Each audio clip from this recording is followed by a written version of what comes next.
Tonight, on Your Real World. Does the world's energy crisis depend on futuristic technology? Or has the technology already been invented in the past and kept secret to keep the profit machine going? Your Real World investigates. Then later, are the Lotto Max and 649 really random draws?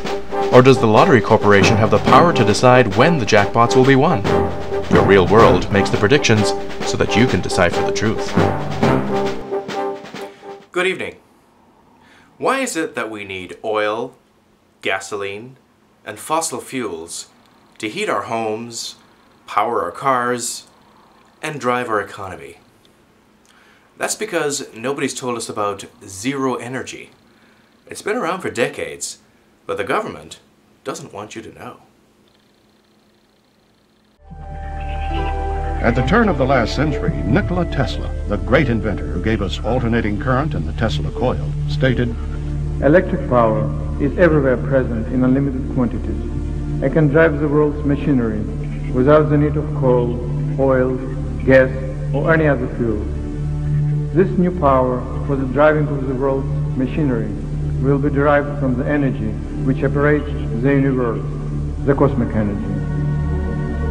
With over 200 patents to his name, Tesla was well on his way to transmitting electric power without wires when he ran into trouble with J.P. Morgan and the financial interest of 1901.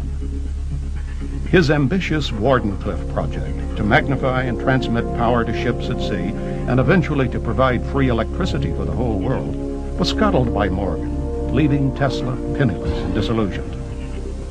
The wealthy industrialist of the time knew that their vast plans to wire the world with copper from the mines they owned would be upset if they could no longer control the supply and means of delivery. Tesla's beliefs about developing technology in harmony with nature conflicted with the prevailing American attitude at the time that mankind was put on Earth to subdue and dominate nature. Little by little, Tesla was denounced as a crackpot and deleted from the historical record. At the time of his death in 1943, Tesla's truckloads of scientific papers were seized by U.S. government agencies. Who knows what ideas and remarkable devices our world could have inherited if only his genius was recognized. The clip you just watched is taken from the documentary Tesla, The Race to Zero-Point Free Energy. And in it, scientists, including Canadian scientists, talk about the fact that we no longer need oil and gasoline or even electricity, wired electricity, to run the world that we live in today. There is such a thing as zero-point energy, and unfortunately, because of big banks and big government, we're not allowed to know about it. But if we did know about it, our world today would be very different. Today, most scientists are unaware of the literature that the zero-point energy even exists, mainly because most scientists aren't physicists. Now, I went to school and I became getting a PhD in electrical engineering and systems engineering, and not one professor ever heard of it. And yet, there it was in the library.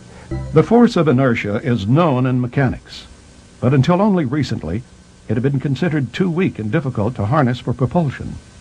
According to some theorists, like Hal Puthoff, inertia, like gravity, is what occurs when we try to accelerate an object against the zero-point fluctuations in the vacuum.